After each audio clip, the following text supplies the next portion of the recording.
Akkam nageenyi badhaadhaa fayyummaa nagumaa jecha telegiraamii keessan akka ta'uu fi akka ta'uu dhabu akkamiin addaan beektanii waan jedhaati. Telegiraamiin akkuma appilikeeshinoota kanneen biraa kanneen akka Imoo, Waatsaappii, Vaayibarii karaa salphaa ta'een hatamuu danda'a akka ta'uu danda'a jechuudha. Maaliif jennaan verifikeeshiniin bilbila keessan irratti isin argameeti yeroo jalqabaa akkaawuntii banachuuf jettan bilbila sana irratti meesejii wayii kan isin argamu jira bilbili san banamaa jirtaniin san verification system jedhama.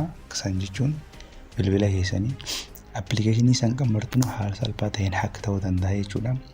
Soo keenya akka ta'uu dhabuu isaa maaliin beekna waan jedha gabaabumatti haa ilaalluti. Settingii kan seennaa settingii eega seentee booda settingii yookaan menu bar jedhama. Eega seentee booda settingii oriijinaalii seenta. Settingii oriijinaalii seentee achi booda maal goota privacy and security seenta. Privacy and security eega seentee booda active sessionii eega seennee booda device lamatti asirra jira jechuudha. Akkuma argaa jirru devicein tokkoffaan this device kan jedhu kan lammaffaa immoo active session kan jedhu kan jechuudha. Tokko kiyyaa tokko immoo kiyyaa miti nan biraan login godhee jira akka ta'e jira jechuudha akkaawuntiin kun eegalee. So eeganni akkin taana akkamiin goona yookaan akkamiin namsan irra balleessuu dandeenya waan jedha ilaallu. Namni sun osoo inni login godhee fayyadamaa jiru directly asuma akkamiin keessa baasuu dandeenya waan jedha haa ilaalluti. Kun guyyaa Saturday kan inni seename.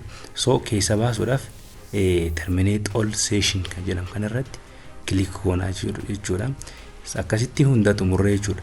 Akkaawuntii cimaa yookaan immoo akkaawuntii keenya cimsuuf security cimaa password cimaa godhachuuf two step verification kan jedhu kan seenu qabna jechuudha. Akkaawuntii keenya password cimaatti goonee akka abbaan feeteleen hatuu hin dandeenye haga gochuu hin dandeenye gochuudhaaf maal goona two step verification kan seenne akkaawuntii password cimaa banannaa jechuudha. Password cimaa banachuun maaliif nu fayyadu jettan namni biraaleen bilbila keenya fuudhallee akka gochuu akka hin dandeenye yeroo adda addaatti password nam gaafata jechuudha. Kanaafuu password dheeraa hin irraanfanne wayii akkasitti waan adda addaa simboolota adda addaa keessa gootanii akkanatti save godhatanii barreessitanii jechuudha. Viidiyoo immoo dabalataa akka dhufuuf jiru kan ilaaluu barbaadan karaa harki mirgaa santuuqa ilaalaati. Sanis waan baay'ee san fayyaduuf keessa qabatee jira. Galatoomaa waan daawwattaniif jenna.